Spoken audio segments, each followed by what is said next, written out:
Audience তো আপনাকে social media পর্যন্তই হয়তো আপনাকে তির্যক মন্তব্য করলো, কিন্তু পরবর্তীতে দেখা যায় যে অনেকের ক্ষেত্রে তো সেটা রাষ্ট্রীয়ভাবেও সেই হেনস্থার শিকার হতে হয়। অবশ্যই অবশ্যই এটা অনুষ্ঠানে হয়েছে। গান গাওয়ার জন্য না বা না, এটা তার সামনে হয়েছে। যাওয়ার জন্য এরকম তো এটা হয়। এটা ভীষণই, এই কালচারটা পরিবর্তন হওয়া দরকার। অবশ্যই হওয়া দরকার, এবং এটা ভীষণই লজ্জাজনক একটা ঘটনা, এবং এটা আমি ভীষণভাবে আমি এটা হিট করি যে এটা যাদের সাথে হয়েছে আমি খুবই সরি তাদের কাছে।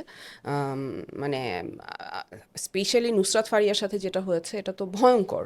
জি, মানে জাস্ট এর চেয়ে এটা মেনে ভয়ঙ্কর, নেওয়ার মতো না হ্যাঁ, এটা আসলে। এটা এরকম এরকম প্রচুর ঘটনা ঘটেছে যে হয়তো জাস্ট ওনারা, বিকজ ওরা সাপোর্টার, আওয়ামী লীগের সাপোর্টার, তাদেরকে নানানভাবে হেনস্থা করা হচ্ছে, বিভিন্ন মানে মামলার হুমকি দেয়া হচ্ছে, তাদের বাসা ভাড়া দেয়া হচ্ছে না তাদেরকে, এই ধরনের ঘটনাও কিন্তু ঘটেছে।